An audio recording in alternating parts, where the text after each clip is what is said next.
You're watching KARE 11 News in high definition. This is KARE 11 News at 10. And are some of Minnesota's sickest children being put at risk by a flawed system? A KARE 11 investigation next.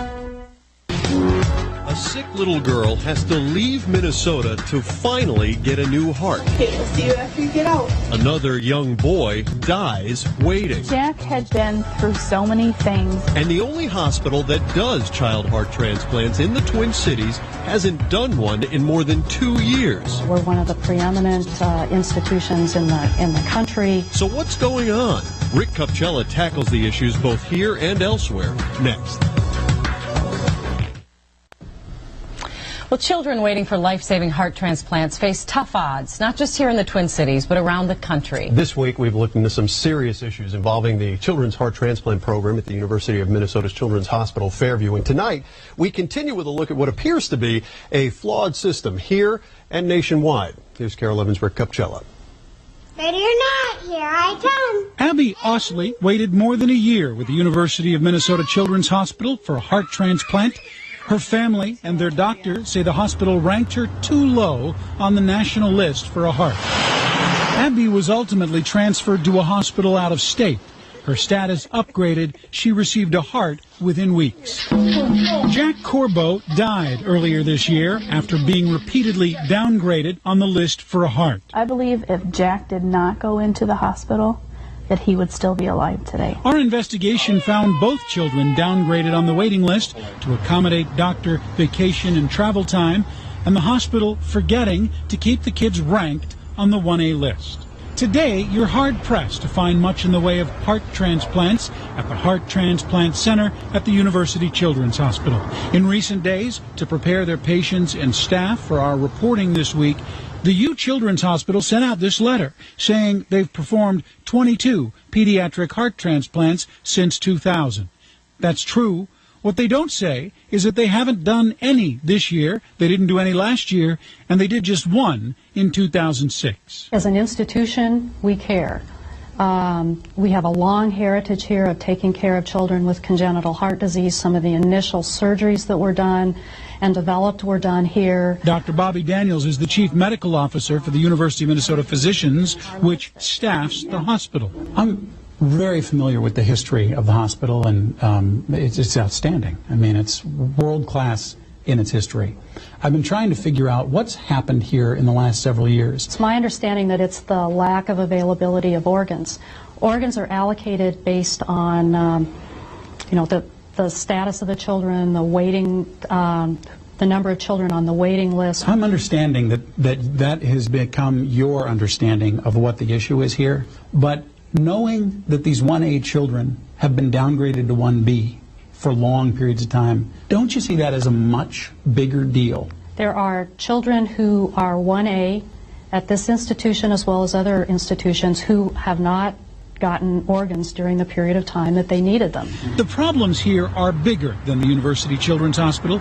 Renowned medical ethicist Arthur Kaplan says UNOS, the group managing the lists, should be paying more attention. When you get variations of kids moving up and down, what I call yo-yoing up and down the list according to the hospital's needs in terms of staffing or vacations or whatever might be on their minds, the national system should be taking a look and saying, what's going on? Kaplan says on any given day in this country, a third of all adults on the list for a transplant are moved to an inactive status. Now, that doesn't mean they no longer need a transplant.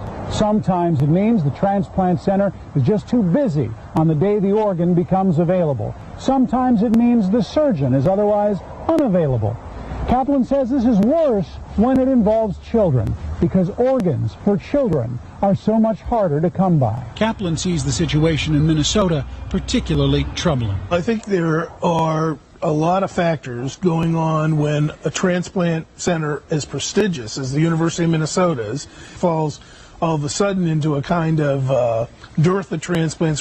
When that situation arises, first and foremost, again, parents who've got their kids there need to know what the situation is. That's part of informed consent. At the U, there's been no specific effort to advertise what's happening here. That's something the public is expected to figure out on its own. I would want to know that the hospital hadn't done a transplant since sometime in '06. I'd want to know that, you know, at St. Louis, for instance, they did 2 this weekend, they did 3 the week before.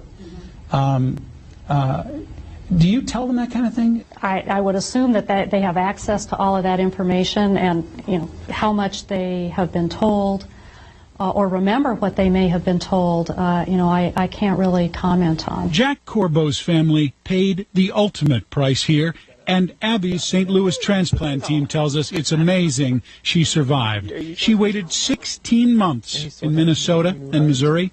The transplant team says they have not known a child to last more than 6 months on all the drugs she was taking without being transplanted or dying. I hadn't heard that, so that's... It feels incredible that she's had to do so well. It feels pretty unfair that, you know, if it hadn't been for kind of her strength, resilience, all the prayers that we've had for her, and I think they make a difference, right? That how quickly this could have gone the other way. Happy birthday to you.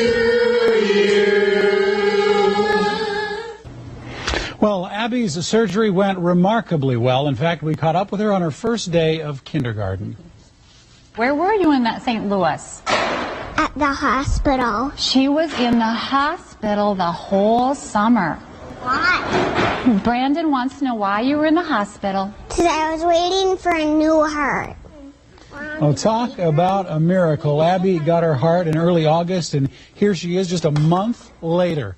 Her family says she's doing incredibly well, and we should point out she has returned to the University of Minnesota Children's Hospital for her aftercare, because in the end, that is the only place in the Twin Cities dealing with children and heart transplants. A shortage of available organs for kids like Abby and adults remains a problem. For more information on becoming a donor or to see all of our stories on this subject, go to care11.com and click on Extras.